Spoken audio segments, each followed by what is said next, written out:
Okay, should we get started? Bismillah. Oh.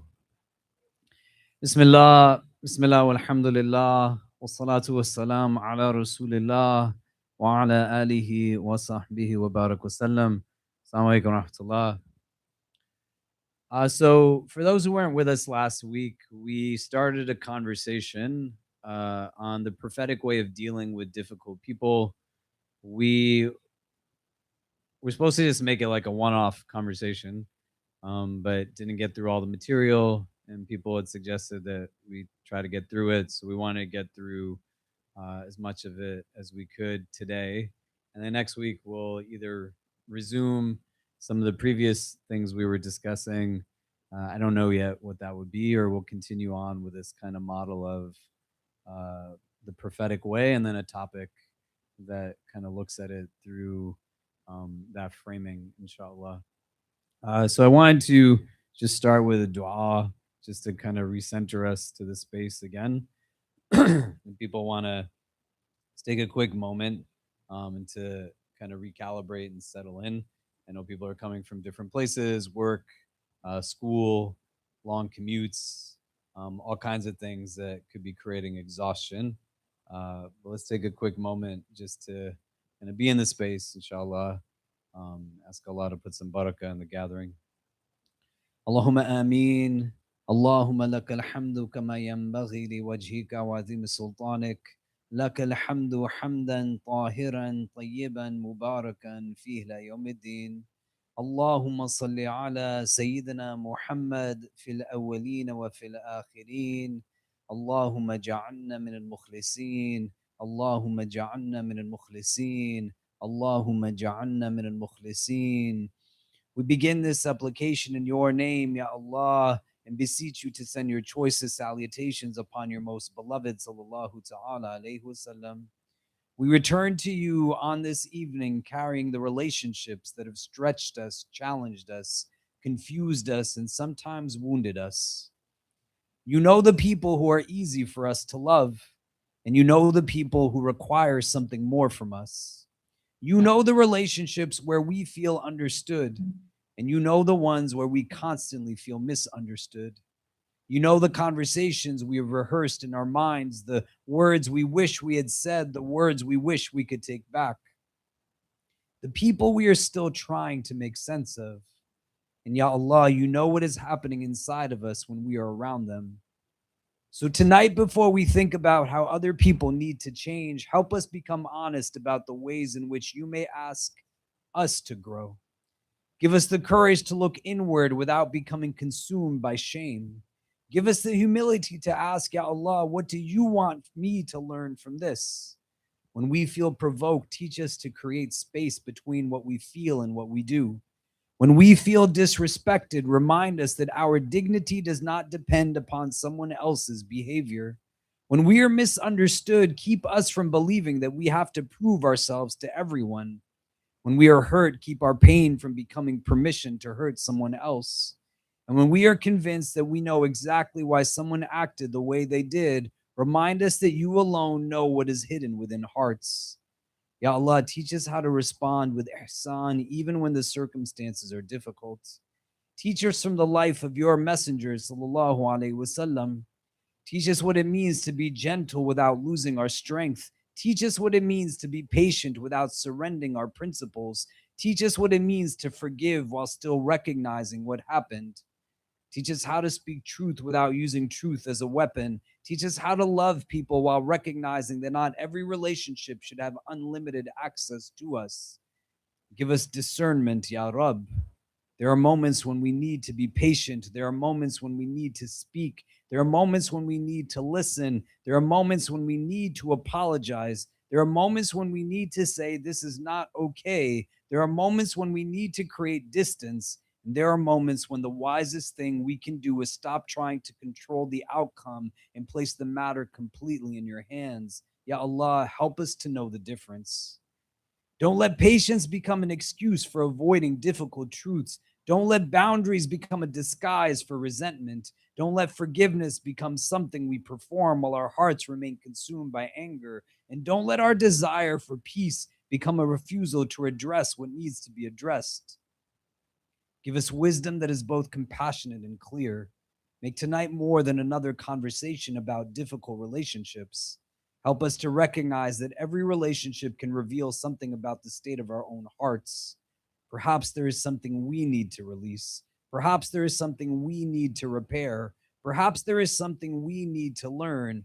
Perhaps there is something we need to stop carrying. And perhaps, Ya Allah, there's something within us that you have been gently asking us to change for a very long time. Give us the humility to hear that invitation. For the person we need to forgive, open a door towards forgiveness. For the person we need to approach, give us courage. For the person we need to apologize to, remove our pride. For the boundary we need to establish, give us firmness without bitterness. For the situation we cannot fix, give us tawakkul. And for the things that are beyond our control, give us the peace to leave them with you. Ya Allah, place barakah in this gathering. Let us listen with open hearts. Let us reflect without defensiveness. Let us have the courage to recognize ourselves in what we hear. And when we leave tonight, don't let us simply have more things to think about.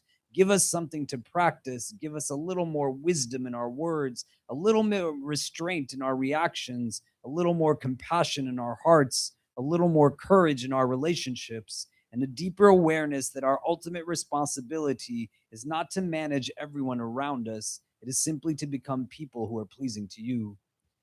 Make the character of your beloved messenger, sallallahu alaihi wasallam, something that moves from our admiration into our lives in practice. Make us people whose presence brings safety, whose words bring healing, whose strength is accompanied by mercy, and whose response to difficulty brings them closer to you. Protect us always from hearts that are not humble, tongues that are not wise, and eyes that have forgotten how to cry. Forgive us for our shortcomings and guide and bless us all. ربنا تقبل منا إنك أنت السميع العليم وتب علينا يا مولانا إنك أنت التواب الرحيم وصلى الله تعالى على خير خلقه محمد وآله وصحبه أجمعين برحمتك يا أرحم الراحمين. Great. So tonight, just to give you kind of a breakdown, we're going to continue on last week's conversation. We will, after Maghrib, also have a community gathering around suhba and a meal. And the intention is that on Monday nights, inshallah, we'll be doing this potluck. If you're able to bring something, feel free, but don't feel obligated to only stick around if you brought something, because most people haven't. We ordered some food tonight also for people, just because we didn't know how many people were going to show up, and it's the first time. But a big part of our community that we want to develop and enhance is the establishment of spaces where we're just sitting in company of one another, right? You can come to Jummah. We now have 3 Jummah prayers. And between all 3, we get anywhere from 1,000 to 1,500 people. It's not always the easiest way to kind of build a relationship. New York City is also very transient. It's really hard. It's really lonely. We want to ensure that people are able to find community more broadly, but within that, create deeper bonds and connections. So if you're able to stay after Maghrib and join us for a meal, be in company of one another, we would appreciate it. And if you did bring something, you can leave it on the tables in the back, and our volunteers will help to get everything set up. And the hope is that every Monday night we'll be doing this. You don't have to bring something every Monday to come every week, and you don't have to bring anything at all. You can also bring something every Monday if you'd like. But inshallah, as construction continues on the second floor, it's part of the things that we want to do. We're also looking to restart some of our post Jummah lunches. I don't know how we're going to do that because we now have 3 Jummah prayers. And we don't want to make the last one the largest one necessarily. But that'll be another opportunity for people to just be kind of in community and get to know one another. So look out for that, and then we'll continue with it, inshallah. So last week, we had gotten into a few different things. And one of the key things that we had shared were 5 different categories of a quote unquote difficult person we could be dealing with. And just to recap really quickly, we said that type one is where you just have difference with people, you know? And that doesn't mean you have animosity, but a difference in the sense of your cultural heritage, where you were brought up. I was born in New Jersey and I've lived in New York for the last 26 years, alhamdulillah. My wife was born in South India in Chennai. Then she lived in Oman, grew up in Muscat, and moved to Michigan, where she took her Shahada in her teens. We met here at some point after she lived in numerous other places in the country and in different parts of the world. Uh, who we are is fundamentally just different. Do you see? Um, and that difference is also not just in culture or in kind of culturally influenced habits, but in demeanor, personality. Someone could be more direct than you, they could be less expressive than you, they could be more spontaneous, and that can create at times friction until there's a sense of management. A second group we looked at was disagreement, where you just fundamentally don't see something the same way as somebody else. It's also okay to not have to agree upon every single thing. One of the things that we said last week was in conversation, where you know there might be some friction or difficulty at the onset, just establishing with the other person, is this something that we actually have to agree on? And why do we have to agree on it? Do you know? Like at the end of the day, if you think we should have blue chairs instead of black ones, we don't necessarily have to come to an agreement on that. The functionality of it is really what the purpose is of the chair. And we can get away with not having to agree. When you're working in a group setting, it's going to be very unlikely, right? Like we have a volunteer team here that's in the hundreds. There's no fundamental way you're going to get hundreds of people to agree on every single point. You sometimes just have to be good with things either going the way you thought they should or not going that way, and then moving forward. But disagreement can be another source. And ours is a tradition that very much so thrives on embracing disagreement. The third is misunderstanding. And misunderstanding is a very particular thing. Uh, I go to a 24-hour fitness near our home now where we live. And the other day I went at like 6 in the morning after I prayed Fajr and did a couple of things. And nobody's really in the parking lot at 6 a.m. on a Sunday at this 24-hour fitness in the suburbs where I live now. Except one guy who was either like washing or repainting the parking lot lines. Does that make sense so far? And I walked by him, and I usually like say hello to anybody I walk by. Uh, you know, so I walked by him, but I had headphones in my ears, and instead of screaming hi, I just kind of waved like this, and then he stopped doing what he was doing. So I was saying hi, and he thought I was saying don't move. Does that make sense? Right? It's a misunderstanding. That's a misunderstanding. Misunderstanding isn't that you don't know my intention for the wrong thing I did to you. Do you see the difference? Right?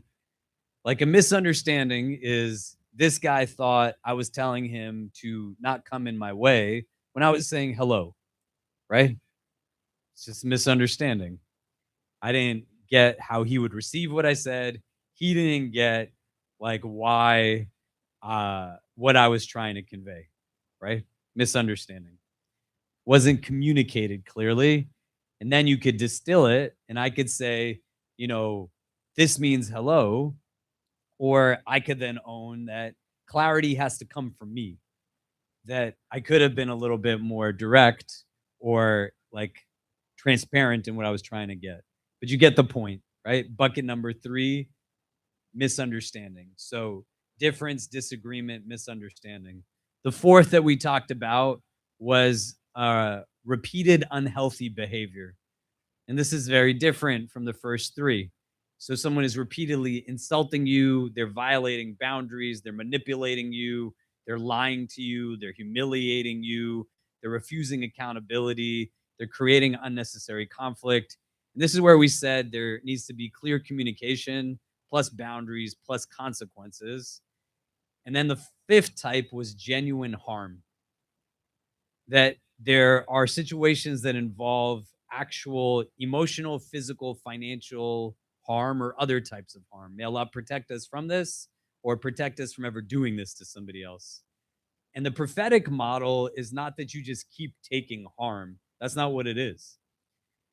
And here is where the nuance was that we talked about, that there's now distance, support, intervention, protection. You don't tell somebody who's being abused, just put your trust in God, right? The statement sounds like it means something, but it's a platitude, right? There's no toleration of oppression or abuse in our religion. And the prophet never told somebody who was being abused or oppressed to just suck it up, right? Like he went and created the mechanisms when it was possible. In Mecca, the first years of revelation were categorically different than the first years of revelation in Medina. There was a lot of persecution, there was a lot of difficulty, a lot of strife, and the dynamic was different. But the quiet acquiescence to abuse is not what our religion advocates for. You don't want to ever justify your abuse or mistreatment of somebody, right? So, 5 different groups of difficult people we talked about: difference, disagreement, misunderstanding, repeated unhealthy behavior, and genuine harm. Why we want to revisit and recap this is because we didn't discuss boundaries last week. There was other things we discussed, but we want to talk about boundaries today, and to start with some definitions around it, and then go through it, and then kind of get back to some of where we were when we uh, where we left off last week, and then kind of wrap up for today. And then we'll take a pause when Maghrib comes in, call the Adhan. And then if you're able to stick around for food, stick around for food. Does that make sense so far? So if we were to give a base definition to what a boundary is, this is something that's like clearly defined at a statement level of what you are going to accept, what you're not going to accept, and what you are willing to do to take care of yourself. Does that make sense? Before we get into how to set healthy boundaries, what we all have to be on the same page with is that boundaries, in large part, are also a function of power. And the only ways that boundaries can get respected is that if the consequential behavior from you towards the one you're establishing a boundary with is actually honored. Do you know? So, if I said to Omar or Taj, like, hey, I need some space, they might give me some space. Do you know what I mean? If I'm 10 years old or 15 years old or 20 years old, and I say to my immigrant Punjabi, Kashmiri parents, I'm going to set some boundaries, mom and dad. What do you think my mom and dad are going to say to me when I'm 10 years old or 12 years old? Right? It's not going to happen. Do you see? Islam is about working in the prism of reality.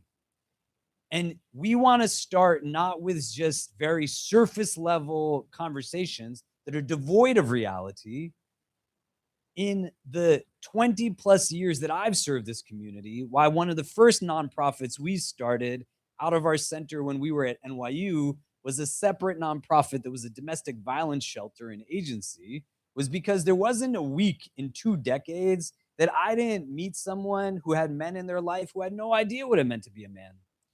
People who were survivors of every type of abuse you can imagine. May Allah make it easy. And you should know, if you justify abuse towards someone, you will stand in front of Maliki Yawmiddin one day. There's no way around that. That Allah is going to bring, our tradition tells us, those who claimed to be Malik in this world and say, where are those who made that claim? They will now stand in front of Malik al-Mulk. May Allah grant us ease on that day. But you can't tell a teenager who is in an abusive home, somebody who's been stuck in an abusive marriage, people who the power dynamic is not in their favor, it's heavily imbalanced. We have to preface the conversation Because some of you are going to be thinking about the difficult person in your life or acknowledging that you are the difficult person in someone else's life. And you're going to be in a place where you're going to try to apply generic things that you hear on the internet or books you read in circumstances that the dynamic is not the same as if I'm talking to my brothers saying, like, hey, man, I just need a little bit of space. Or the way you talked to me last night, that wasn't okay, or vice versa. In some places, those boundaries don't work because the power balance doesn't allow for it to be. Do you know? And we want to figure this out because there's got to be a couple of different things that then understand how we function. One, there's quite often manipulation of some kind in the power imbalance. Some people, when they're going through phases to get to acceptance, grief, denial, anger, etc., right? You probably heard some of this. Anybody know what I'm talking about? Some people only live in denial and anger. They don't ever get past denial or anger. This is not anything other than just subjective fact. Are you with me so far? If you've ever had a conversation with someone who is older than you or holds the power balance, or you have done this to someone too, Allah make it easy and forgive us. A child starts talking to a parent. I want to not be a doctor. I want to become anything but a doctor, right? I want to be a lawyer. I want to be a journalist. I want to become an artist. I met somebody that I want to be married to. They make me happy. It's celebratory. At the other end of it, a generalization I'm comfortable making, the conversation now goes in the arena of like everything that was done for you. We put you through school. We came to a country that we didn't know anybody. We worked so hard to do this. We made these sacrifices for you. I picked you up every day and dropped you off. What are they trying to do? To make you feel guilty, right? And what you have to understand in the management of a difficult dynamic is that you can feel a feeling before you feel logic. And the feeling can then conclude the logic that you reach. Do you get what I mean? Feeling guilt does not mean you are guilty of something. Are you with me so far? Right? So we want to understand this in the prism of boundaries because there will be some people who all they live in is denial and anger, and they have the power balance in their favor. They will do what they can to know how to push your buttons. And using that illustration, that might not be applicable to you directly, but likely some of you have had that kind of conversation with someone, whether you are the one that is telling them in response to something that has nothing to do with what you're talking about, or you're on the receiving end of hearing from someone through manipulation, which they might be doing as a habit because they've learned how to get you to do what they want you to do, right? Sometimes it comes from a place of innocence. Children do this a lot. If you have a child in your life, when they're 3 years old, 4 years old, they try to guilt in certain ways because they're learning what kind of buttons they could push to get what they want. I'm going to cry until you give me what you want. I'm going to be angry and throw a tantrum in public until you give me what you want. Do you know? My wife has like an entire roll of photos on her phone of all the places my son is face down flat on the ground from when he was like 3 years old. He's a baby, he's miskeen. He's not being manipulative, but he's trying to learn what gets me to what I want. You know, you can tell what our approach was, given that we have photographs of this. Do you see? He grew out of it, mashallah, not because we gave in, but because we understood what was happening in the moment. If you can understand the concept, then you're going to understand the first thing that I'm going to tell you In some places, you have to separate emotion from action. Does that make sense? Because the emotion is going to then have you say yes to something that you know the answer is no to. And as a principle, whether you are a caregiver or you're trying to balance out difficult relationships, or you're trying to create what we will talk about in 20 minutes at a level that might not be applicable in every situation, and you don't want to bang your head against the wall, you just want to be strategic. The feeling in and of itself doesn't mean that you have to like worship the feeling or let it then define the outcome. And when you can separate the feeling from it, acknowledge that you're feeling it, the guilt that feels bad when the child is screaming, the embarrassment that feels awkward when it's in a public setting, the conversation when you are now with the adult who's saying, how dare you want to have a job that I didn't choose for you? How dare you choose your own partner in life? How dare anything? Or the significant other who does that to you, or the friend who does that to you, or the sibling who does that to you, or anybody in any dynamic. In some situations, what are you going to do? If you have a boss that is terrible, are you going to walk into your boss's office and say, excuse me, in this 50,000 company that we work in of employees, I'm going to tell you boundaries between me and you, boss?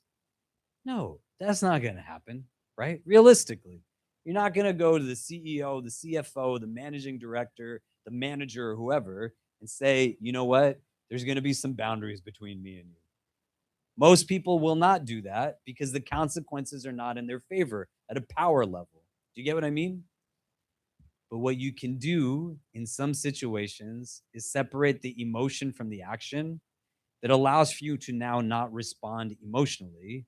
Because what happens when the parent says to the child, your father is sick because you made him stressed because you wanted to marry somebody that we don't want you to marry? What are you going to feel in that moment? Guilt, right? But unhealthy guilt. And then what's going to start to happen? I'm going to blame myself for things that weren't my responsibility. And I'm going to start to compensate in that difficult situation. And there's not a boundary that can be put into place in certain relationships. So, what I can control when the power balance is not in my favor is an ability to understand emotional intelligence and regulation and to name accurately what I'm feeling and what's being done to me. Because if it doesn't elicit the response that the person is expecting, why does my son, who is now 11 years old, never throw himself face first into the ground and kicks and screams when he wants something? Right? Because he learned that's not going to work. Do you see? And the emotional rise in response that now changes the conversation, right? We're starting here. I want to go to this school. I want to marry this person. I don't want to be a doctor anymore.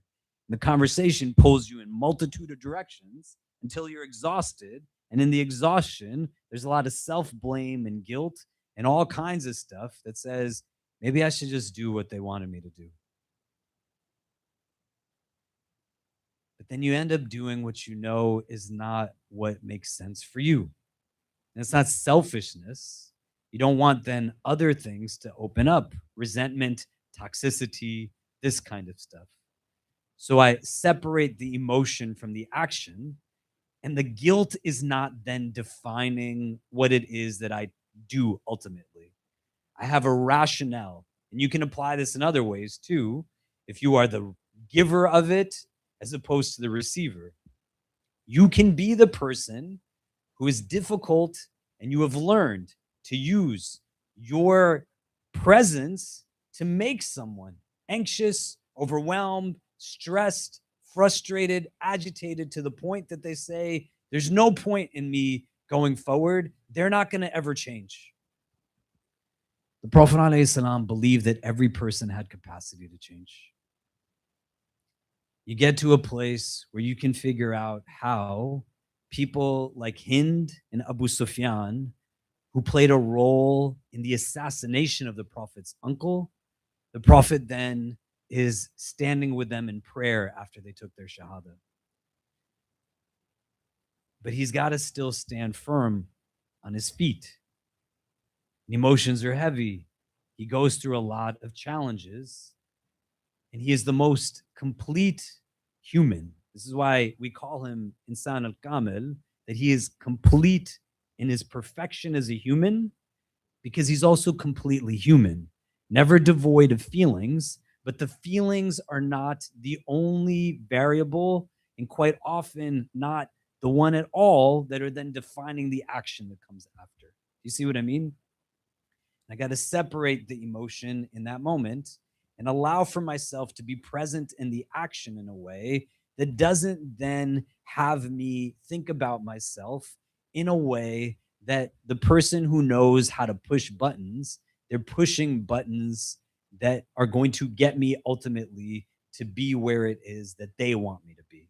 Do you see what I mean? So what do? You control you. And if you're going into difficult conversations, you can't go in with exhaustion. If I ask most of you, how do you take care of you? Emotionally, physically, mentally, spiritually. A lot of you run on empty constantly, or you go into difficult conversations with exhaustion. There's a woman that came to see me when we were at NYU. She was in her 40s at that time, so not like an 18-year-old. Well established in her career, sat down. I never met her before. And she shared with me that she wanted to marry a man who, let alone not being of her culture, was also not Muslim. And then she didn't say anything. I said, "What would you like me to do?" And you put aside like where this person's faith was, right? We don't know. It's not relevant conversations around conversion and this kind of stuff. She did not know how to tell her family that she wanted to marry someone that was not of their same kind of Khaliji background as she was, right? And the relevance of it, again, is to just illustrate. But in every culture, this comes up with people. It's not specific to any one demographic.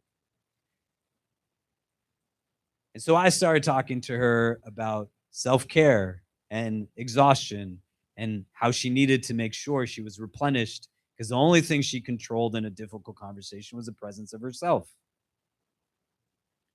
In the middle of it, she got upset with me and she said, "There's no way that I can do this. I work as a consultant. I'm going to be flying to 3 different time zones before I then fly to my country of birth, which is in another time zone. And I'll be so exhausted by the time I land that what would I do?" They said, "Look, it's not my marriage, right? You're going to get out of it what you put into it. If you want to go into a difficult conversation running on empty, then that's on you. And you're going to get pulled in all different kinds of directions. Don't be surprised that it ends the same way as every other conversation. They're going to know how to push your buttons, difficult people. And I say it because I love each one of you.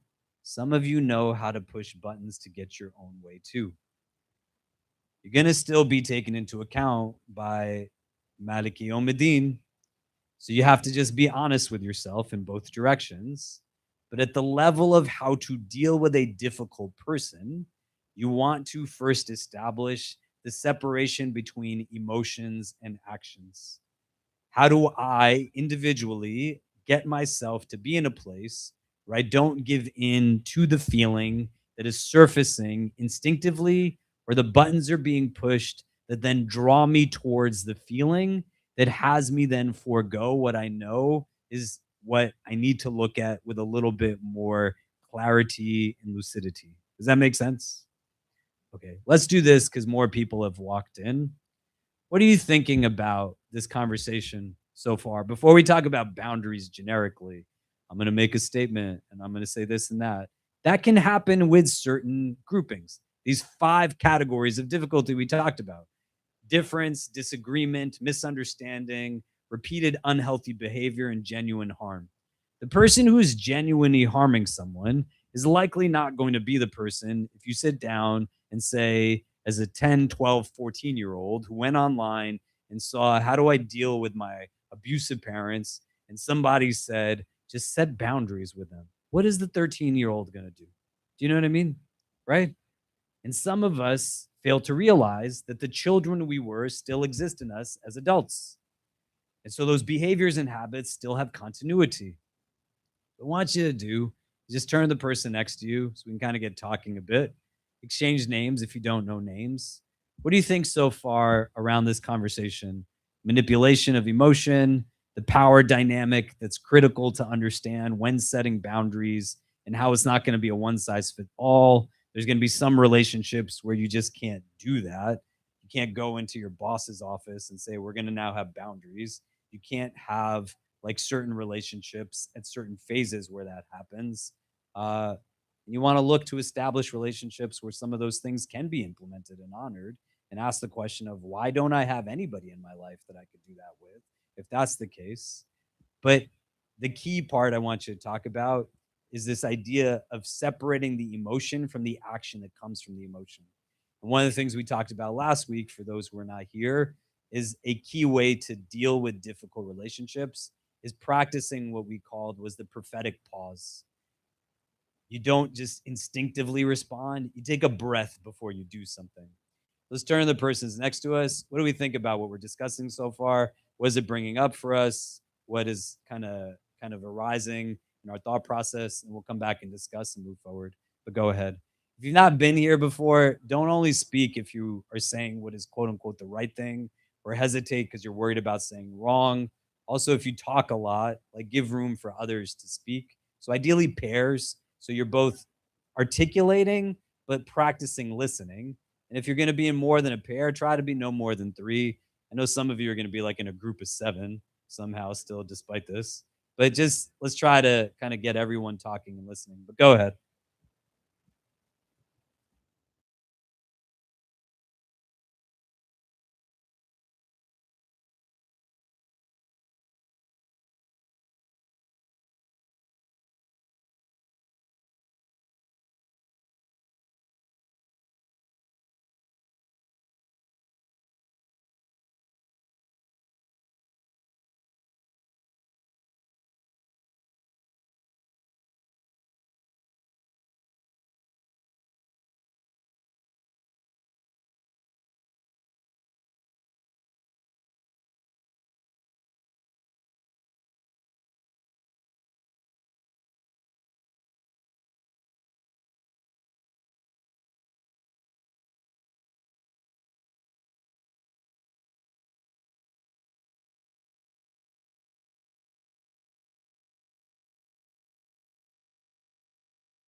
Okay. Maybe we could hear from a few people. You want to run the mic to people? What are we talking about? What do people think about what we're saying so far? Separating emotions from actions.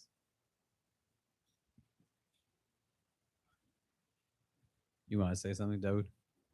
No. In the back. Yeah, get into in the back.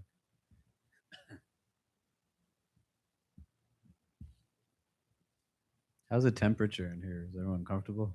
It's cute. Assalamu alaikum wa rahmatullahi wa barakatuh, everybody. My name is Abd Shafi. Me and my homie Ahmud. Amen. My bad. We're learning. We're learning. We actually had opposite experiences. I had an experience that because I reverted to Islam in November, I've been not used to this idea of a prophetic pause. I'm very direct. I'm very clear cut. I kind of am a little. I think I hop to it. Um, and I think I could make more space for the people in my life to be able to set my boundaries in a way that isn't too rushed for them. And then Eamon had the kind of opposite experience where he, it sounds like, uh, provides a bit too much space for other people so that kind of their needs are more important than his own emotions. And so we kind of made the agreement that we should switch and that I'll have more grace and patience and he'll be a little more direct and sharp. Great, mashallah. You want to give it, Dave?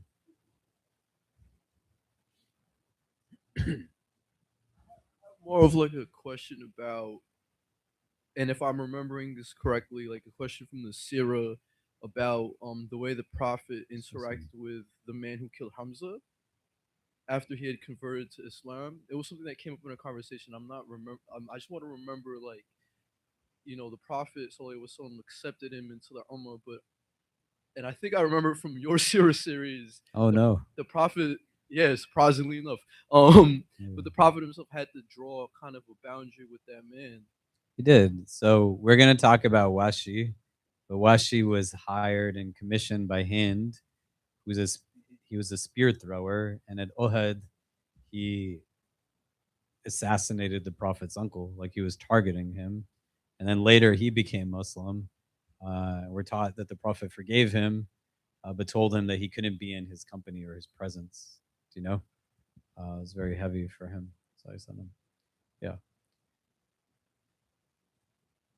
Other thoughts on this, like separating emotion from action, right? Like if we can delve into it, is that easy? Is it hard? Like how does one begin to do it? What is it bringing up for you as you're talking? Or what did you talk about? He's going that way. Assalamu alaikum rahmatullahi wa barakatuh. So one of the methods that I do when separating like emotions from the action. So I go to NYU Tandon and we're in an intro class, EG 1004. You have to work in a group with two or three other people. So I was in my group and the other two people did not respect me at all. And I was constantly taking the burden of all the work. And so instead of getting emotionally engaged and like yelling at them, I was really angry. But the first thing that I did is like, okay, what action are they doing and what action can I take? Because if I react with emotion, then they have a reason to attack you directly. And then if you go to get help, for like example, like a supervisor, they're not gonna the other people are gonna go to them first, and then you're not gonna be able to get any help because you reacted too fast, you lashed out. So when they did that, the first action I named is like, okay, they're not showing up to deadlines. I can try to talk to them directly. So I made an action plan to try to speak with the group directly, and then I actually ended up going to the supervisor, and we were able to make an arrangement so that people not doing their work didn't affect my grade, even if deliverables didn't get done. So it's really quick tangent. Then we're gonna move on. Taj, if you want to come sit, I just looked at the time. I'm sorry, but uh, we're gonna have some food after Maghrib, and we ordered some for tonight. It's gonna be like potluck with some food every week. We'll try to provide some, but feel free to make things and whatever else. But just by show of hands, really quick, so we told the guy that we were getting food from for tonight. We ordered some pizzas from down the street, halal pizza. If we need to order more, how many people are going to be sticking around after Maghrib and get some food? Great. You should all try to stay, just so we can kind of build community, be in each other's company. Suhbah is a very key spiritual exercise, right? And a lot of you spend time with nobody like you for the entirety of your week. Or you spend time with people that you know you shouldn't be spending time with only. So just being with people who can help uplift your spirits, building kind of conversation, community, companionship. But that was helpful. Thank you. I want you to think about this from a different standpoint now, okay? Maybe not you, but you have a friend who you know has been in difficult relationships and emotions cloud their judgment. And you say to them, that guy is not good for you. That girl is not good for you. But I really like them so much. Do you know? Nobody's questioning whether you care about the person in that affectionate mode or you have love. Your heart will get attached to anything. Do you know? Some of us can't go to the bathroom without our phones, right? You have been taught to love an inanimate device to such an extent that you go in a frenzy if it's away from you. You sleep with it. You look at it first when you wake up. Before you go to bed, you look at it. And in the middle of the night, if you wake up, you look at it also. It's the first thing you reach for, right? You're in love with your device. Do you see? You can fall in love with anything. If you can't separate emotion from action, you're going to make justification for stuff with people that you would never make justifications for anybody else. Do you know? And the emotion will tell you it's okay, the things that are not okay, and that the boundaries don't get in place, and all kinds of red flags get thrown out the window. Some of it could be that you're caught off guard. No one anticipates that something would happen in that regard. But there's certain things that you definitively know, but the feeling overwhelms in the moment. And then it becomes preventative from removal of harm because the justification is for stuff that you wouldn't put up from anybody else. Romantic relationship, similar relationship, and that duality of it is also, don't do that to people, man. What God do you believe in? Do you know? But the separation from the emotion, from the action, can be very true that you care about somebody, but at the end of the day, that person doesn't make sense for you or to be with you or for you to be with them. Do you get what I mean? And it doesn't mean that love is not an integral part of our religion. It's very deeply a part of our religion. It's just not the only part of our religion. And sensibility has to understand that you can have care for something and it still might not be the best way to approach it. Separating emotion from action that then allows for the dynamic that exists at a power level to not have you forego or make poor decisions because the unhealthy guilt is starting to kick in. We're going to come back to guilt in a little bit. The other thing that you want to think about in relationships that boundary settings are really hard, sometimes the other person that you're trying to set the boundary with is waiting for you to give rise to them shutting you down. They thrive off of releasing their anger on you. They want you to start the argument. They want you to push back in a way that is then going to leave you devastated and exhausted at the end of it. Some people only live in denial and anger.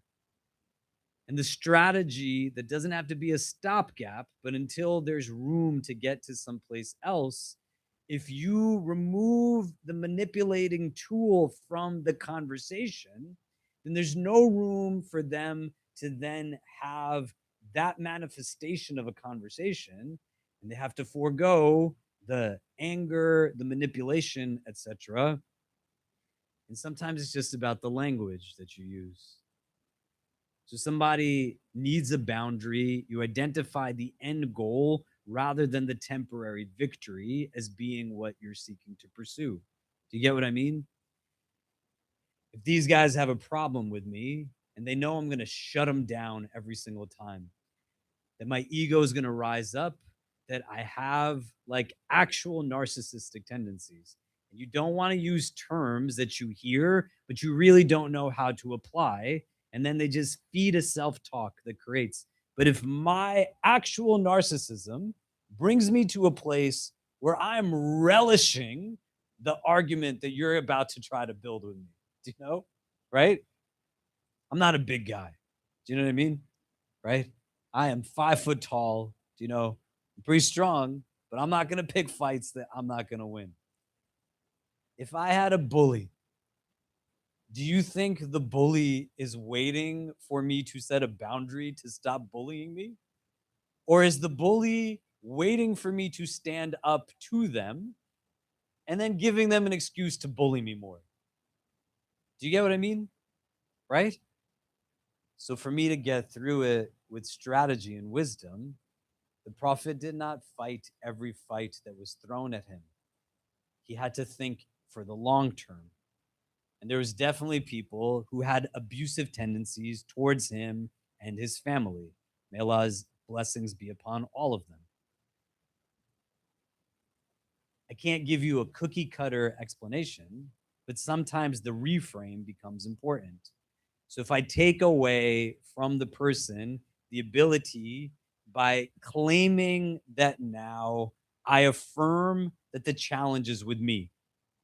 And this is where emotions and actions have to separate. So I'm not self deprecating, but I'm creating the boundary with the difficult person that I might not be able to remove from my life in that moment, but I still need to remove what it is that's going to unleash whatever comes from them.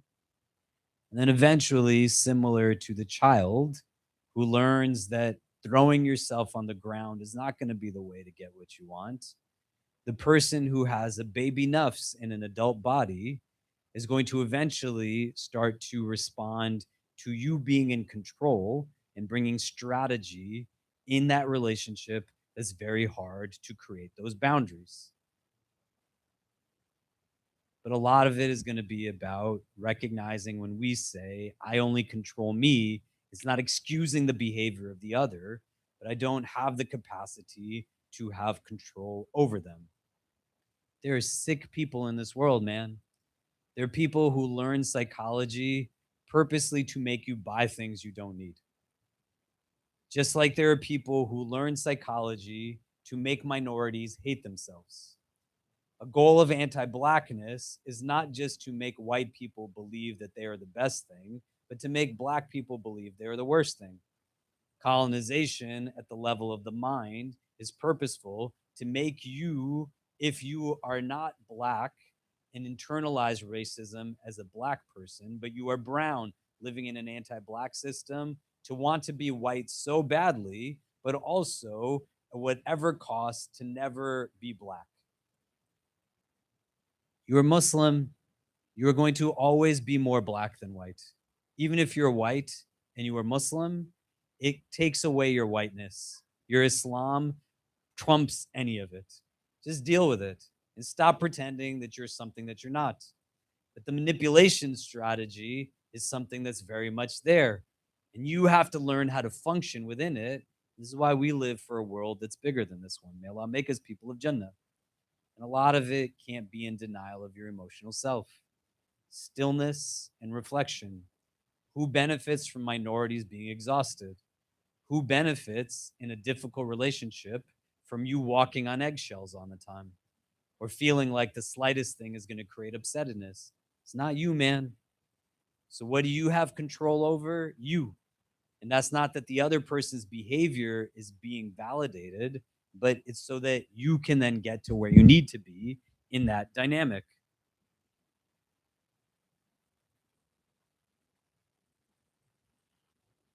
We're setting boundaries now, and we can shift to a place where we start to think about it in relation to where there might be actual boundaries that can reasonably be set. First thing you want to do is start with clarity. You have to be honest with yourself and you have to ask yourself what's exactly happening and what behavior is not acceptable and what is it that you need instead. And then the most important part, what are you going to do if the behavior continues? What happens then? A boundary is not, you need to stop yelling at me. That's a demand. Do you understand? That's not a boundary. And that demand is for somebody else to change. A boundary is, I'm going to talk about this, but I'm not staying in a conversation where I'm being yelled at. If that happens, I'm going to end the conversation and then we can try it again later. You see the difference in the two? There's some people you cannot say that to. Let's not deny their existence. We talked about two scenarios where they do exist. If you have more individualized interactions like that, feel free to reach out. We can talk it out, not because I'm going to be able to help you with every step, but hearing it at a first conversation, we can then determine where I can be helpful, or more importantly, where the help I can give you is connecting you to the persons that can help you get out of kind of where you're stuck in that conundrum. You see? But now if we move to a category that's not those, we talk about how we're setting with people. Do you know?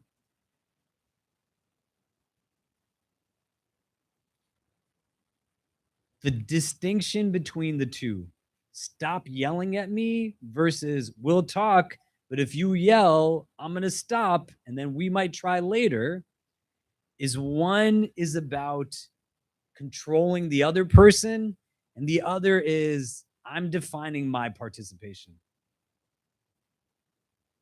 I choose whether I sit in the circle where gossip is happening or not.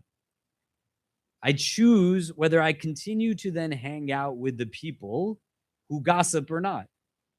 I choose who I'm going to, at certain times, put my heart in his presence. Some of you are choosing not to have food with us after Maghrib because in your head, your nafs has told you, I don't know people, they all know each other, I'm going to feel left out. Let your heart make a decision. Some of you are saying, I'm going to stay because I know a lot of people, and then you won't notice the people who don't know anybody. You have to also fight your nafs. And we build community from basira, a vision of the heart. Does that make sense?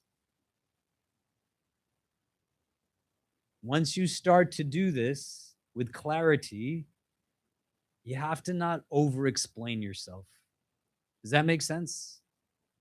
A big part about understanding a boundary is that there will be people who you have conflict with, that you are going to share some of these things, and you're not controlling them. You're explaining what it is that you're going to do.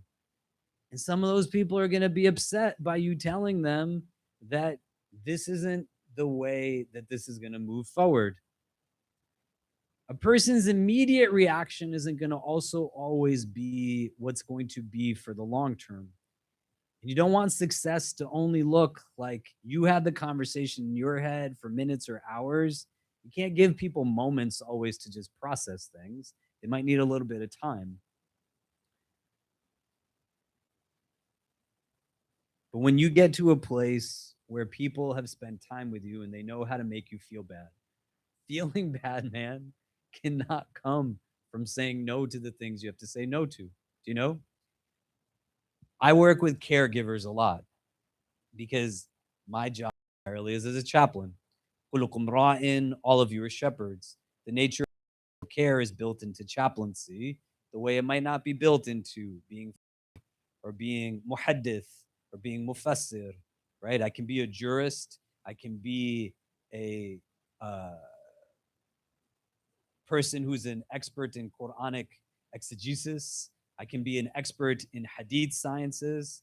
That doesn't mean that I'm pastoral, right? It's a different skill set altogether. Do you know?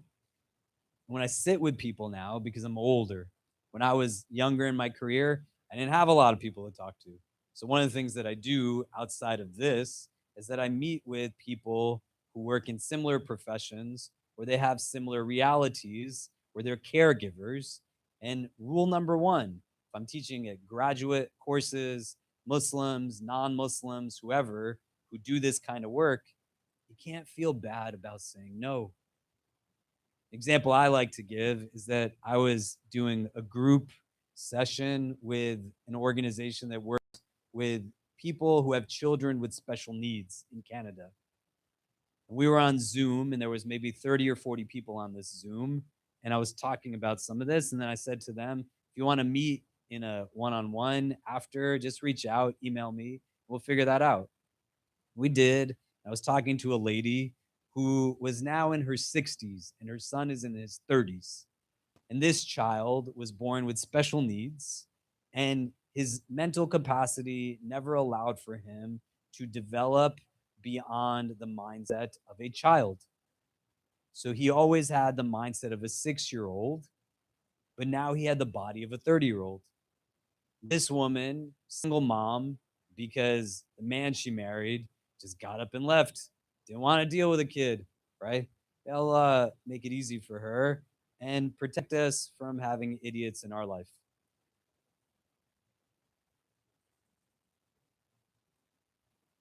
This woman now is in a place where she's raising this child with special needs on her own, and has raised him for 30 years. You imagine if you have a child who is 6 with the mindset of a 6-year-old versus a child who's 10 with the mindset of a 6-year-old. My 11-year-old, I can still pick up. He's like 70 pounds. My daughter is turning 14. I can still pick her up. My son, Kareem, when he's in his 30s, he's going to be much bigger than when he's 11. She has been raising him as a 6-year-old for 3 decades. And she feels bad at the idea of letting anybody help her.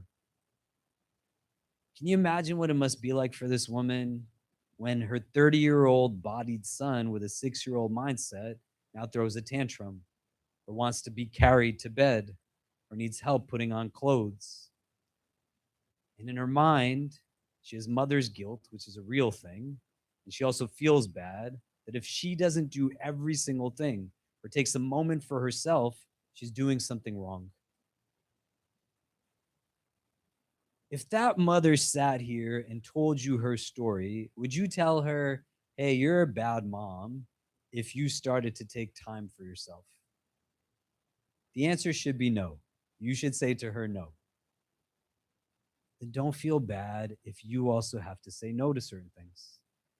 But don't say no because you're being a jerk. Say no because you need to say no, and you also need your own time.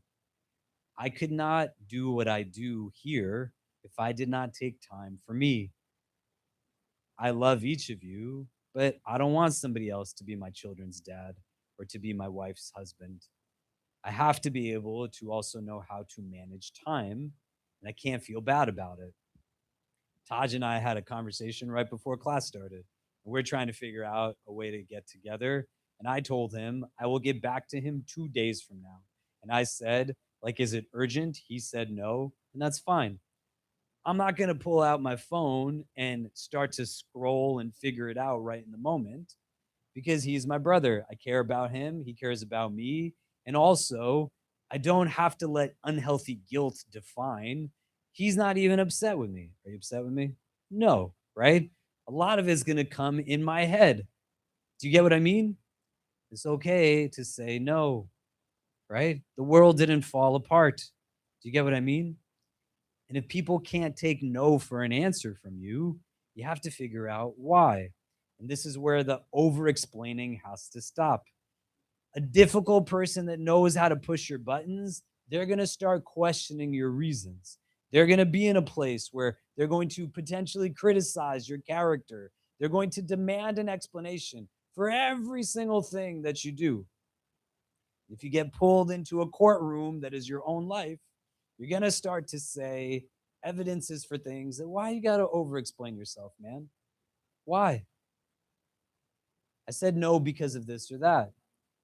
Some people, they're not looking actually to listen to why you need this boundary. You have to understand, I'm really tired. That's why I couldn't make it. Somebody doesn't understand why you might need a moment to breathe, and they rely your friendship on being accessible 24/7 without reciprocating in any way.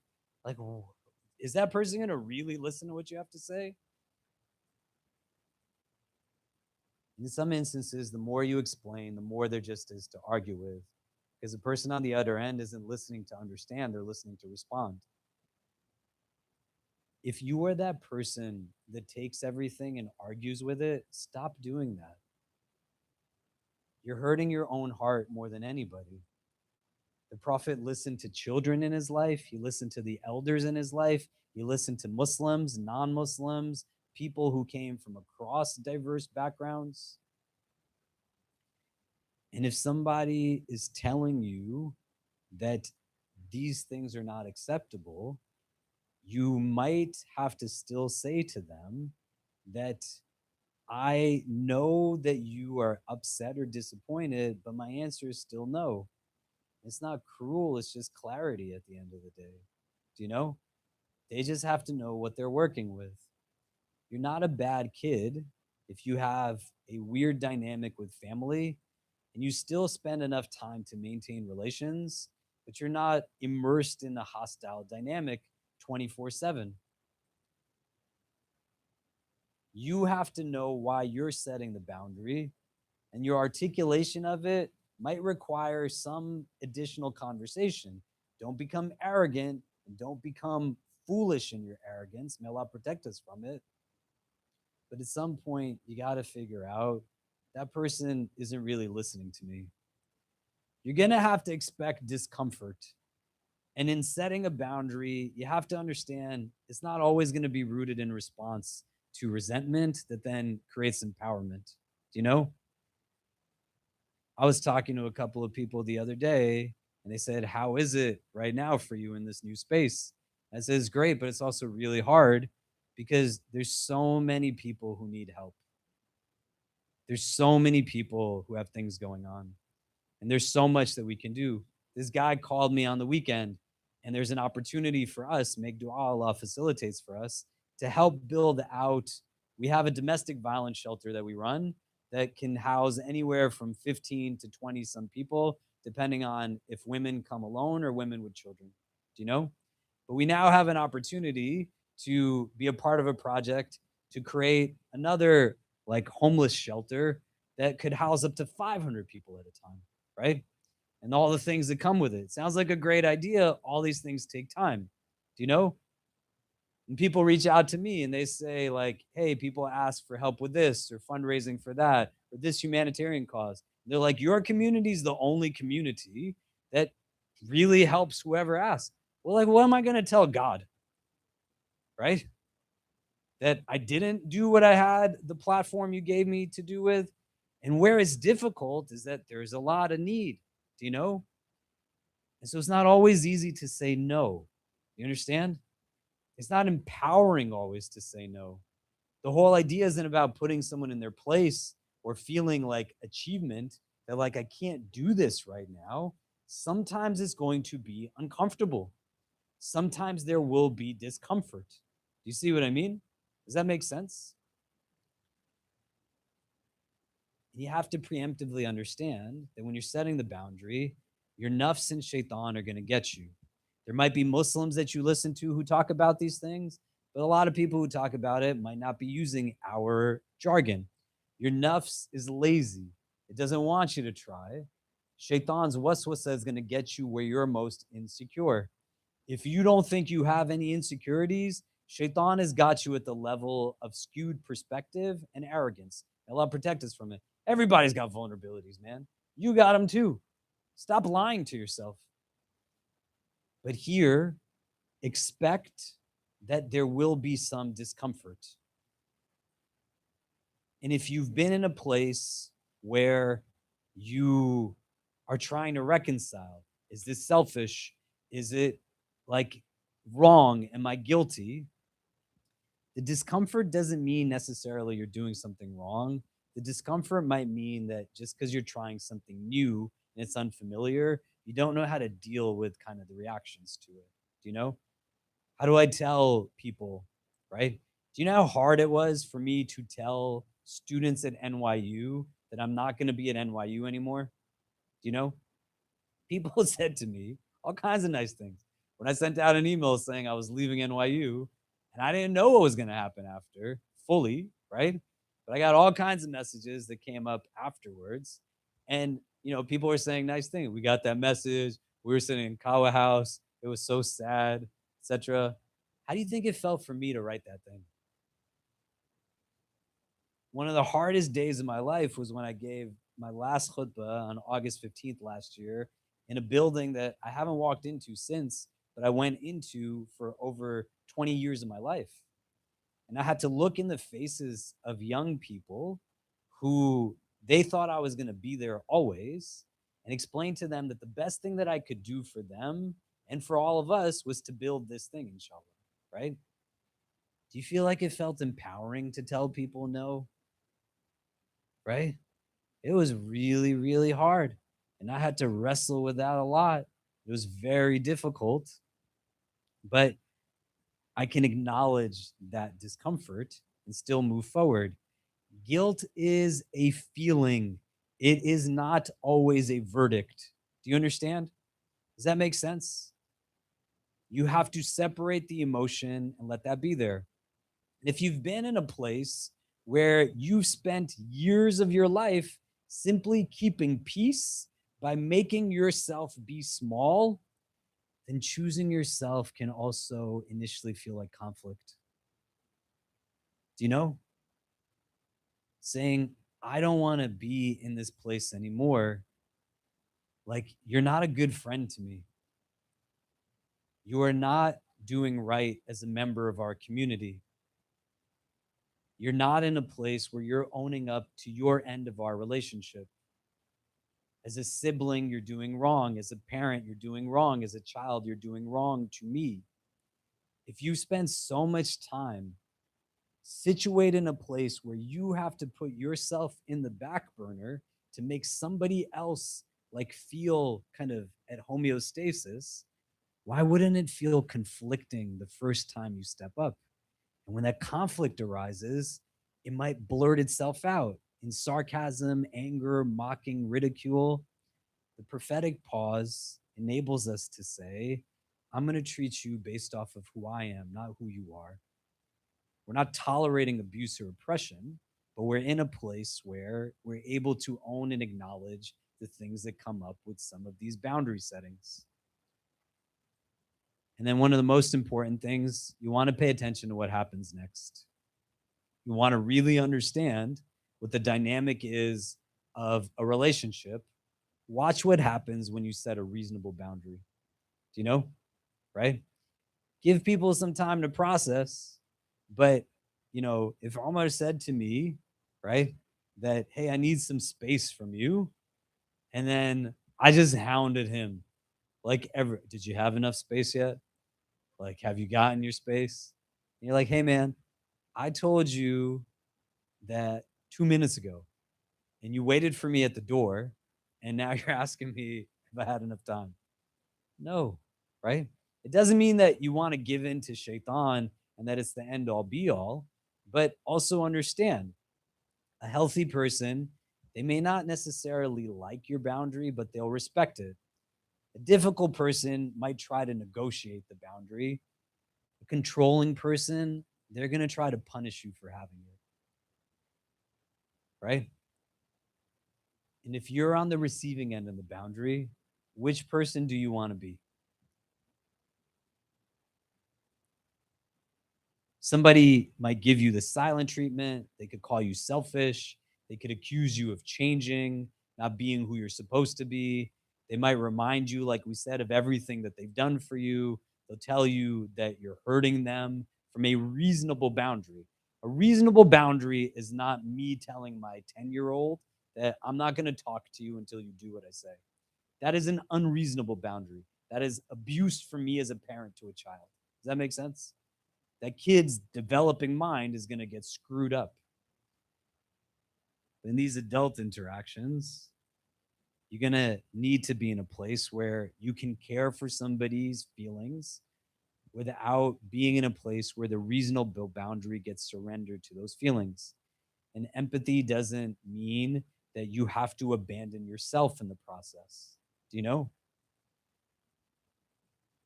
If you made a mistake and someone made you feel bad for making a mistake, but they still don't show that they're the person to walk with you through your struggle. The Prophet had companions who drank alcohol, people spoke poorly of them, and the Prophet still walked with them. Don't say such things. He loves Allah and His Messenger. You understand?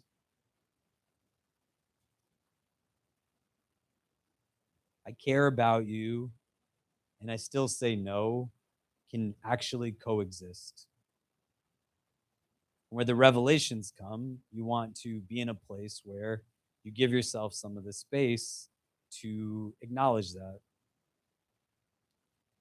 What I like for us to do is think out a little bit now. If we are navigating some of this on our own,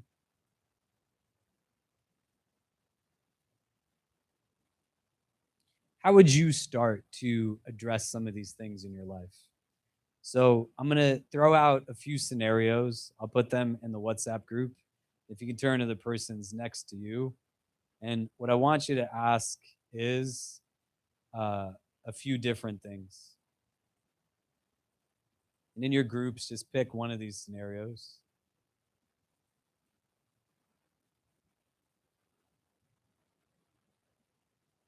A relative constantly asks intrusive questions, right? You don't want to get married? Aren't you trying to get married? Why don't you have a baby? You don't want to have a baby? Like, yeah, the problem is I don't want to be married. That's what it was. Maybe I want it more, it'll happen, right? What do you do when annoying auntie comes into your life? Do you know what I mean? How do you deal with it? A coworker repeatedly takes credit for your work. A friend is always canceling plans last minute, and a community member is repeatedly speaking to you disrespectfully. What is the boundary? How do you communicate it without humiliation or hostility? And what happens if they ignore? Just turn to the persons next to us. Let's talk it out. Pick one of them. How do we start to work through some of that at a kind of constructive level? And we'll come back and continue.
Okay. Shh. Do. We got pizzas for dinner. Inshallah, every week will not be pizza. We're hopeful that there'll be more healthy alternatives. It'd be great. Again, people can stick around after Maghrib, can spend some time together, get to know each other a little bit more. If you do stay, just if I can, while I have everyone's attention, if you start by just taking like one slice first instead of taking a box of pizza for yourself, it'd be helpful just to make sure that everybody gets a slice if that's what they'd like. And then if there's seconds, you can go back and get seconds. Some people asked if it's okay if they like still bring things too. By all means, like you can go and step out and grab something if you want, but no pressure. The food is like important, alhamdulillah. There's barakah in eating together, right? As well as it being a conduit for us to just be together also in space. Uh, so just try to stick around if you can. We're not calling these iftars because Maghrib is getting earlier. If you're fasting, I think we have dates somewhere. Do we still have dates in the building somewhere? Yeah, so we'll have some dates if you're fasting. But as Maghrib is getting earlier, we won't like shift things to coincide with Maghrib as much as we'll keep it like a meal in the latter part of the, like around this time of the night. Um, does that make sense? And then at Maghrib, as Maghrib gets earlier, we'll still have dates and water, and then you could stick around for dinner also as it's served later. Uh, I know. Yeah. Someone just said in the YouTube chat, Imam Khalid on the one slice first. He knows his ummah well. Yeah, man. I know. I know. I know it's about to happen. You know. And then someone's I didn't know I couldn't take 17 slices of pizza. Like, oh yeah. Yeah, I mean you could take them, man. Go ahead. But, okay. Um, what was it like talking out those things? Not like what did you discuss, but maybe just from one or two people, the process of discussing it. Yeah.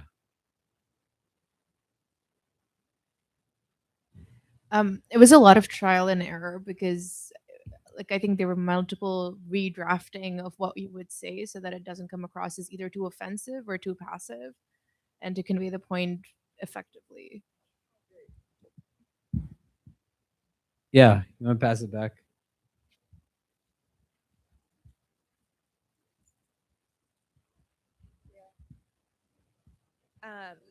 We had a mutual understanding of one another's differences. The example that we used is like chronically late people. Hello, nice to meet you. I am chronically late person, and my partner here is not. So just mutual understanding, and understanding the other person's background with that and how it can impact them negatively. So I am a recovering chronically late person. Thank you. Great. Learned something new tonight. Inshallah. So one of the reasons why it's going to feel a little bit hard to just have the absolute answer is because no one else in the room is you, right? And then the person that you're talking to, even if it's the same person, the dynamic is different because two people are making up the conversation. Do you know? And then a lot of the time, the person you have in your head that is intrusive or taking credit for your work or whatever is not the same person as the person you're talking to. There's going to have to be malleability and presence in the actual given situation. There might be some overlap in continuity, but some of it's going to be situation specific. Does that make sense? Right? And then you got to just sit and think and strategize, not just run into something full first, you know? One of the things that's going to be really important is learning when to disengage. When I talk to people a lot, even if it's not like a hostile situation, people are just speaking to me, unless it's like very clear that it needs to go for an extended amount of time, there's got to be a time to stop the conversation. If you go on marathons constantly, you're going to be depleted, right? And emotional marathons and mental marathons function the same way as physical marathons. If you ran for 10 miles and stopped for a minute and ran for 10 miles and stopped for a minute and ran for 10 miles and then stopped for a minute, most of us in this room probably couldn't move for the next week or two, right? So if you talk for things on and on and on and on and on, what's it going to do? If you think about it, just the same stuff on and on and on and on and on. If you force someone to keep talking about the same stuff again and again and again and again, you're hurting yourself more than anybody. And there has to not be avoidance, which is categorically different from wise disengagement.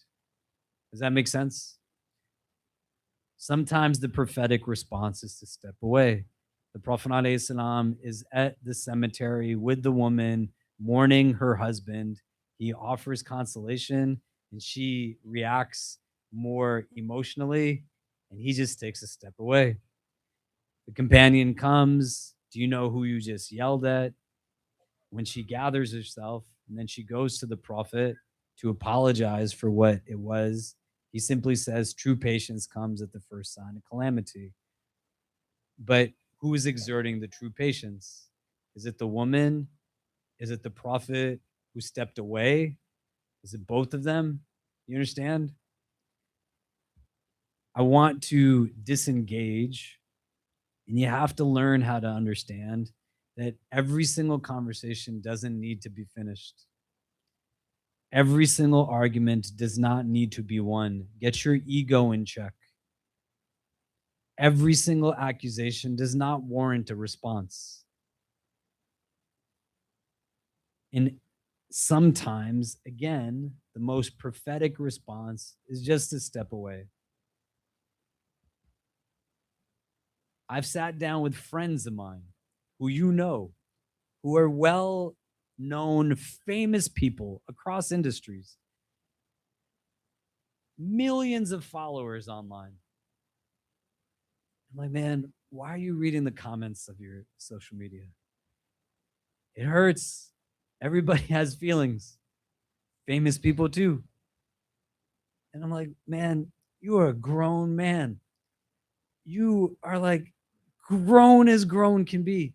You don't even know if like cool Muslim 786 commenting on your social media could be an 11-year-old child like writing something.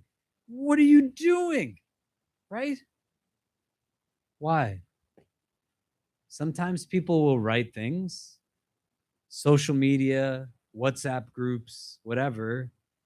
They're trying to bring attention to them because the bully likes to bully. So don't start engaging what doesn't have to be engaged. Imam Shafi, rahimahullah, he says that I once debated a wise person and lost. Or what did he say? I'm remembering it wrong. Sorry, I'm half asleep. The ignorant person won the debate with Imam Shafi. The wise person lost. Does that make sense? I once debated the wise person and lost, and debated the ignorant. I once debated the wise person and won, and the ignorant person and lost. Some people, man, they just want to fight. Why are you putting yourself in that? Avoidance, though, and wise disengagement is two different things. Avoidance is I don't want to deal with anything difficult ever. And wise disengagement is right now, this is not going to be productive.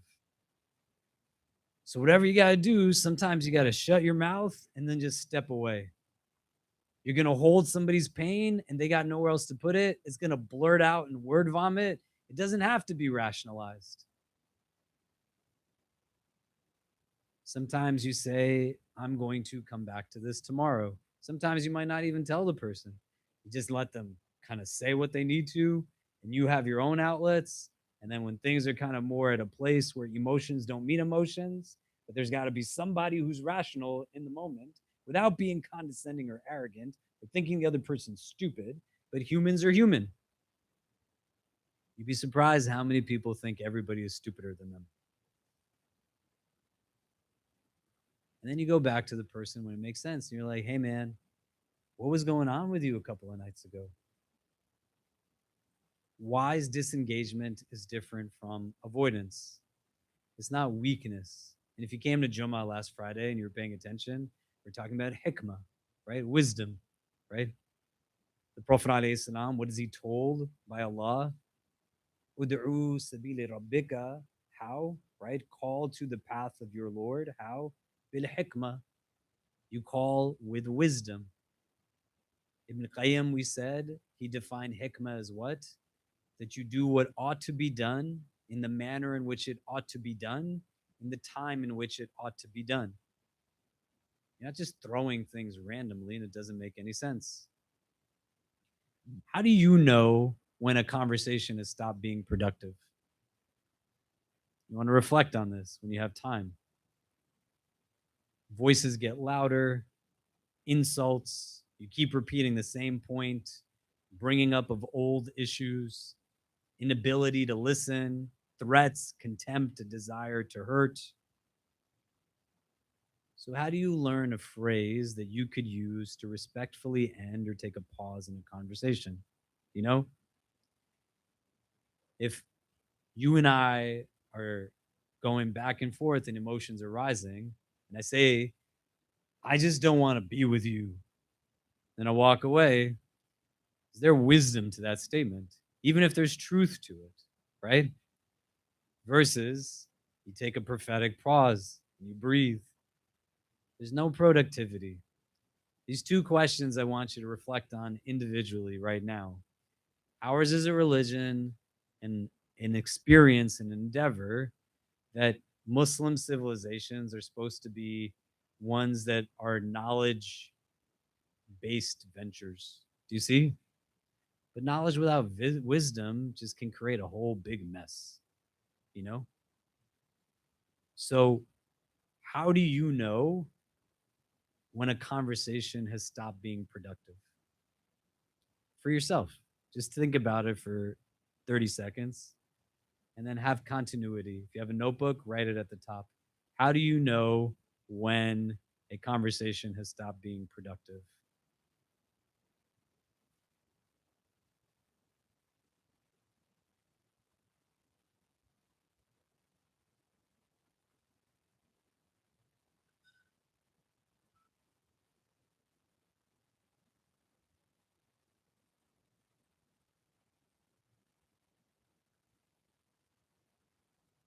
And then second, what phrase could you use to respectfully end or pause the conversation?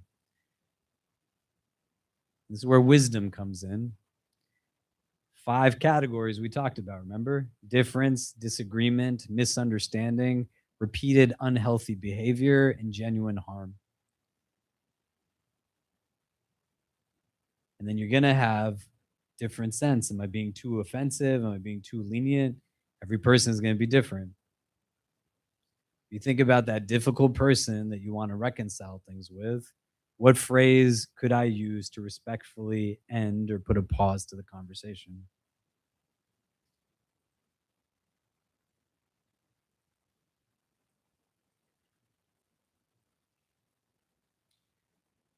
A couple of other topics that maybe we'll get into.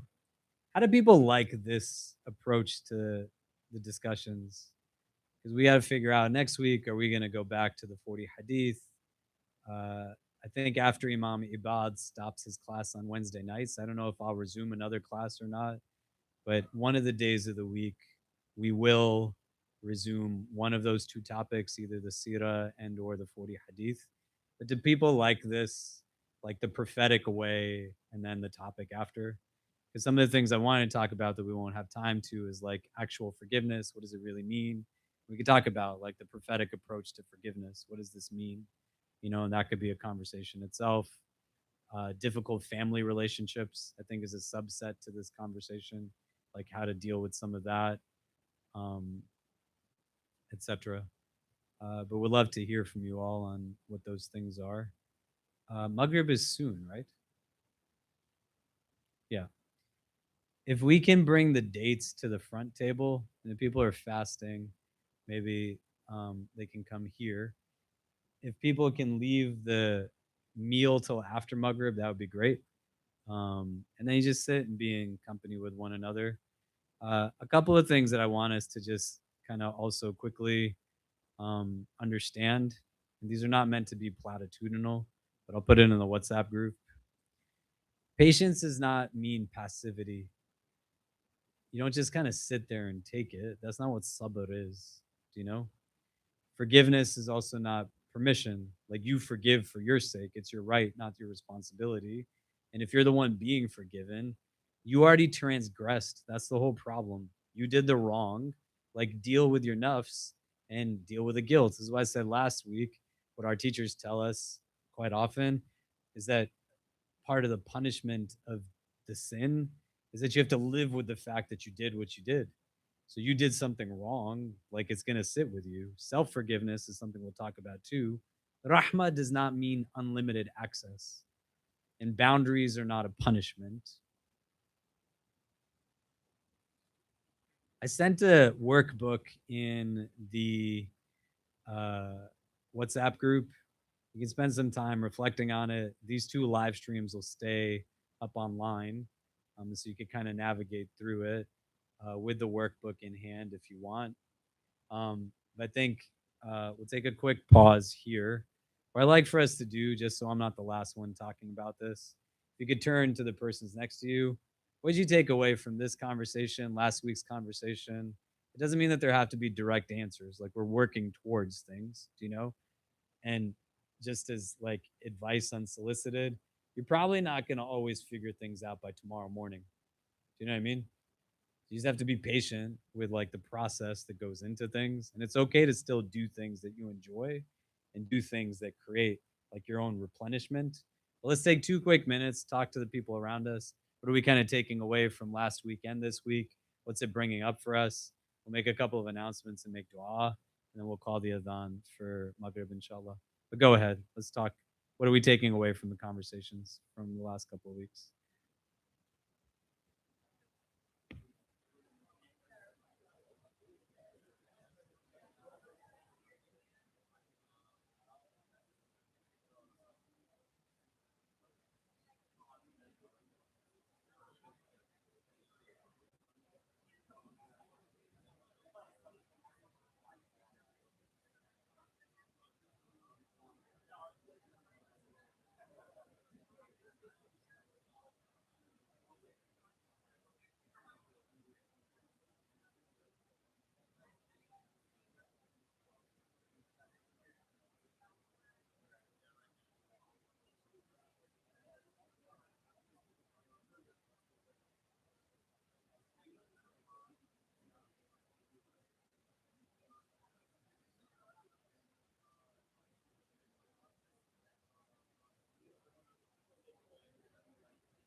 Okay.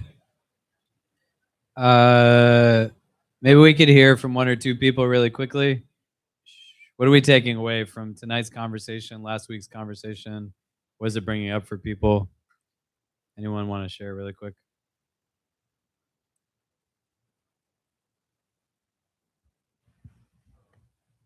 Hey, Imam Khalid, I would like to ask one thing. You said so many times in different khutbahs and lectures about society of whiteness and system of anti-blackness.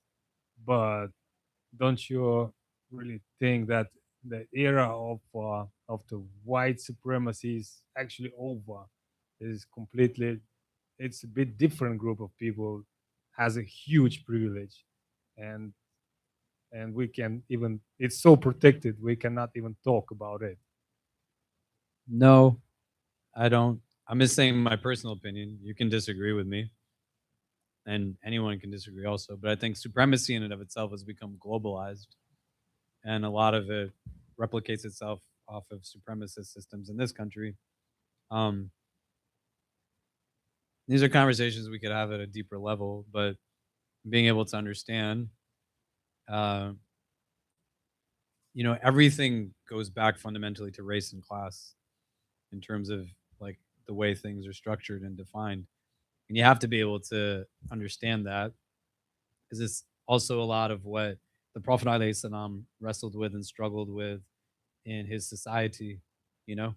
Um, and at the base of all of it, this is what people were creating their social norms off of hierarchies that Islam came to level, and they haven't been leveled by any means whatsoever. And the same pattern and playbooks exist, but foundationally in this country, um, that is highly influential at a global level. Our dollar sets a standard for so much in the world. Our policies impact for so much of how the world exists. The mode in which kind of people govern decisions in all kinds of ways. And this is a country that is rooted in these things. And the influence of it, regardless of our racial and ethnic background, is really important. If you go online and like at a base level, there's a couple of things you could look at, but I would recommend, uh, read The New Jim Crow by Michelle Alexander if you've never read it. You could watch the documentary 13th, which kind of adapts a lot of what Michelle Alexander's writing. You can go on YouTube and search like the doll test experiment, and it'll show you how internalized racisms impact children. It's all very purposeful, right? But we can come back to that at a later time. Does anybody have any other thoughts? Yeah, Nazia. Sorry, can we get? Sorry, I'm. Oh, this man's give it to. So just really quick, not in the spirit of avoidance, but I think the lecture last week and this week have helped me realize that one relationship in particular that I'm thinking of is just not ready for repair, in the sense where the other person just needs to do work before we can have a healthy conversation to get to resolve whatever difficulties we're facing. Good. And that's like a thing you want to walk away with. What am I going to do differently? Did you want to say something? I mean, honestly, I want to say thank you for making that statement, because the global colonial project requires that white supremacy is self-sustainable. And so if we still can identify white supremacy, then we're still within the global colonial project. But my response is more in terms of something that was spoken about last week that you helped me with indirectly. I was here virtually. And so last week you were talking about, right, Allah subhanahu wa ta'ala's mercy is for us all, and we're all in one way or another deserving of it.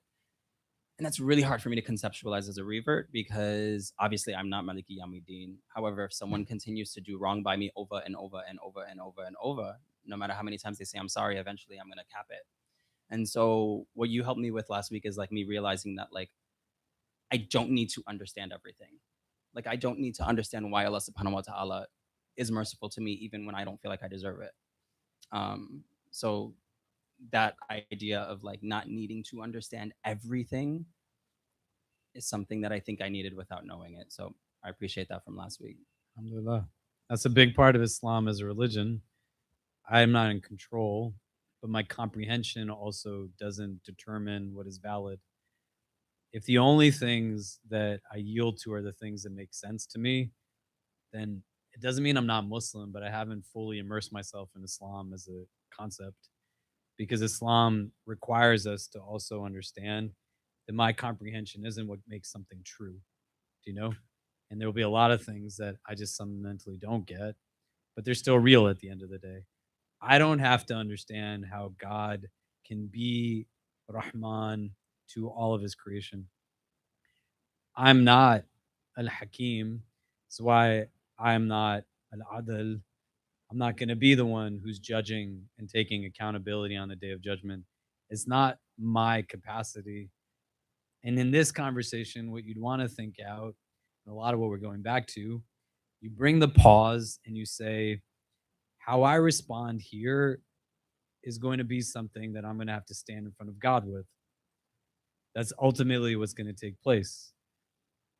And if you don't know who God is in Islam, you want to start there as a starting point and have that then influence the parameters of relationships that you're in.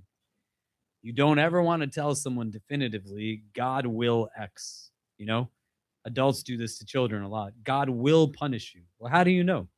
You don't know if God will punish or will reward. You're not God. It starts to skew theology at a level, then faith gets impacted. Creed and Iman are two different things. I mean, don't bring God into this scenario unless you're ready to explain to God why you thought you were okay to speak on his behalf. There's certain things you can say as a Muslim, right? Allah is one, you know? That's just what it is. Do you know what I mean? But can you definitively say that you know where anyone in this room is going to end up? We don't even know where we're going to end up. Do you get what I mean? I put into the WhatsApp group kind of a recap of the steps that we were discussing. Some of it we didn't go into in depth as much as possible. And I sent that workbook, spend some time with it, sit with it. I'll put in the WhatsApp group like a poll of some topics we could try for next Monday. Stick around for food if you can after Maghrib. And, you know, even if you're not hungry, just stick around to be with people in company, inshallah. Wednesday, we'll have our dars with Imam Ibad on Surah Yusuf. He's going to go through the end of August, I think. On Thursday, we'll have the program we do with Sheikh Morabit Ben Benitez. And then we'll have Jummah on Friday. There'll be some other one-off events that we're planning. Why we're not doing so much right now, just so people are aware, is other than things that we can cancel because like I'm doing it, is because the construction schedule we're getting Friday to Friday now. And it's a little harder to plan something 2 weeks or 3 weeks out. So we're hopeful, inshallah, they're going to give us like a broader schedule. But there's a hesitancy in like doing things that, you know, we bring in speakers and other stuff, whatever, and then we might have to inevitably postpone it, right? But we're trying to solve for that. Again, it's just a matter of months, inshallah. But kind of bear with us, and we want to do more things like this. So if you could be present in them, that would be great. Let's make dua before we call the adhan for Maghrib, inshallah. Allahumma ameen. اللهم لك الحمد كما ينبغي لوجهك وعظيم سلطانك لك الحمد حمدا طاهرا طيبا مباركا فيه إلى يوم الدين اللهم صل على سيدنا محمد في الأولين وفي الآخرين اللهم اجعلنا من المخلصين اللهم اجعلنا من المخلصين اللهم اجعلنا من المخلصين. We begin this supplication in your name, Ya Allah, and beseech you to send your choicest salutations upon your most beloved, sallallahu ta'ala alayhi wasallam. We came into this gathering, Ya Rabbi, thinking about the difficult people in our lives. But perhaps tonight you have reminded us that difficult relationships can also become places where you teach us about ourselves. So we bring all of it back to you, Ya Allah. The names, the memories, the frustrations, the disappointments, the things that were said, the things that were never said, the relationships we wish were different, and the relationships we don't yet know how to navigate. Ya Allah, you know every part of the story. You know what happened before anyone else knew. You know what was spoken publicly and what was whispered privately. You know the pain we have shared with others. You know the pain we have kept completely to ourselves. So begin by giving us wisdom. When we don't know whether to speak or remain silent, guide us. When we don't know whether to stay or step back, guide us. When we don't know whether we need to forgive, confront, apologize, or simply let something go, guide us. Don't allow our emotions to become the only voice we listen to. Let your guidance be louder. Ya Allah, teach us the kind of strength that begins within. When anger rises, help us slow down. When our pride is wounded, help us remember who we are before you. When we feel the need to respond immediately, give us the ability to wait. When we are tempted to send the message we know we will regret, give us restraint. When our minds begin creating stories about another person's intentions, bring us back to humility. And when we feel the urge to make someone feel the pain they caused us, remind us that we do not need to become what hurt us. Ya Allah, make us strong enough to govern ourselves. Our tongues, our tempers, our assumptions, our reactions, our egos, our desire to be validated, our need to have the final word. Let our strength be the strength of someone who knows that pleasing you matters more than winning an argument.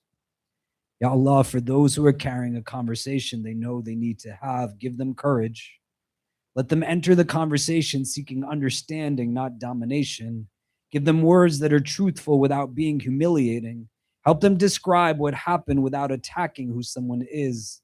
Help them speak about their own experience without turning their pain into a weapon. Give them the ability to say, "This is how this affected me," before saying, "This is who you are." And Ya Allah, give them the humility to listen to what the other person may have to say. Let difficult conversations become opportunities for clarity, accountability, and repair whenever repair is possible. Ya Allah, for those who need to establish boundaries, give them clarity and courage. Remind them that saying no can sometimes be an act of wisdom. Remind them that forgiveness does not mean pretending trust was never broken. Remind them that compassion does not require us to repeatedly place ourselves in situations that cause harm. Let boundaries be rooted in wisdom rather than revenge. Let distance be created without contempt. Let us protect what you have entrusted to us without developing hatred for those we cannot remain close to.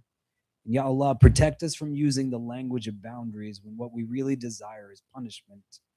Give us clean hearts even when we need to create space. For those who are struggling with forgiveness, be gentle with them. You know that some wounds don't disappear simply because we want them to. Some betrayals change relationships. Some experiences change the way we see ourselves. Some apologies never come. And sometimes the person who hurt us may never fully understand what they did. So, Ya Allah, help us understand forgiveness as a journey towards freedom, not a denial of pain. Don't ask our hearts to pretend. Instead, help our hearts slowly release what is consuming them. Take away the desire to retaliate. Take away the desire to keep replaying the injustice. Take away the need to make someone suffer simply because we suffered. And when we cannot carry the matter anymore, let us be able to say, Ya Allah, you know I trust you with this. Remind us that your justice is greater than anything we could ever accomplish ourselves. And remind us that your forgiveness is something we desperately need too. Ya Allah, you ask us in the Quran, would you not love that Allah should forgive you? We want your forgiveness. So teach us how to become people who extend forgiveness as well. Ya Allah, bring healing to our homes, bring healing to our marriages, bring healing between parents and children, between brothers and sisters. Bring healing between friends, between neighbors, between members of our communities. Where people have stopped speaking, open pathways towards what is good. Where people have misunderstood one another, bring clarity. Where pride has created distance, soften hearts. Where anger has become a habit, bring tranquility. And reconciliation would cause further harm. Give people the wisdom to recognize that too. Let every distance we create be guided by wisdom, not hatred. Ya Allah, we especially ask you for those who walked into this room carrying a wound that nobody here knows about. You know them, you know what they survived, you know the betrayal they still think about, you know the rejection they still carry, you know the words that become part of the way they see themselves, you know the ways another person's actions may have changed their ability to trust. Ya Allah, meet them with your rahmah. Heal what people cannot see, restore what has been broken, give them back the sense of dignity that they may have lost. Don't allow someone else's wrongdoing to become the lens through which they understand their entire life. Let their story be bigger than what happened to them. Replace resentment with peace, replace fear with tawakkul, replace the hunger for another person's approval with a deeper contentment in your approval. And when justice is something only you can provide, teach their hearts to trust that you will not overlook what happened. Ya Allah, we turn the mirror towards ourselves. Forgive us for the times we were the difficult person, for the moments we made someone feel small, for the times we listened only to respond, for the times we demanded understanding without offering it, for the times we expected grace while withholding grace from others, for the assumptions we made, for the conversations we avoided, for the gossip we participated in, for the apologies we delayed because our pride was louder than our conscience, for the ways we justified our own behavior because we were focused on someone else's. Ya Allah, forgive us. If there's someone who is hurting because of something we did, don't let our ego keep us from making it right. Give us the courage to return, to acknowledge, to apologize, to repair what can be repaired. Ya Allah, make our character beautiful. Make us people who can be gentle without becoming fragile, people who can be firm without becoming cruel, people who can forgive without becoming careless, people who can protect themselves without becoming hardened, people who can practice patience without becoming passive, people who can extend mercy while still exercising wisdom. Give us something of the character of your messenger, sallallahu ta'ala alayhi wasallam. When we are tested, let the test reveal our faith rather than diminish it. When we are angry, let us discover self-control. When we experience conflict, let us discover wisdom. When we need boundaries, let us discover clarity. When we forgive, let us discover freedom. And when relationships become difficult, let them become opportunities to know you more deeply. Ya Allah, we know that difficult people will continue to exist. There will be another conversation, another misunderstanding, another message that catches us at the wrong time, another person who says something that touches an old wound. So when that moment comes, let us remember what we learned tonight. Let us pause before reacting. Let us breathe before speaking. Let us seek understanding before assuming. Let us ask whether our response will bring us closer to you. And let us remember that one day, ultimately, we will also stand before you. Protect us always from hearts that are not humble, tongues that are not wise, and eyes that have forgotten how to cry. Forgive us for our shortcomings and guide and bless us all. ربنا تقبل منا إنك أنت السميع العليم وتب علينا يا مولانا إنك أنت التواب الرحيم وصلى الله تعالى على خير خلقه محمد وآله وصحبه أجمعين برحمتك يا أرحم الراحمين. Barakallah fikum. Allah bless you all. Stick around for food after Maghrib. If you have to leave, we'll see you next Monday, inshallah. Let's, for a moment, maybe put the chairs against the wall, and then for dinner, we can bring them back, inshallah. We'll call the adhan right now. Does anybody want to call the adhan?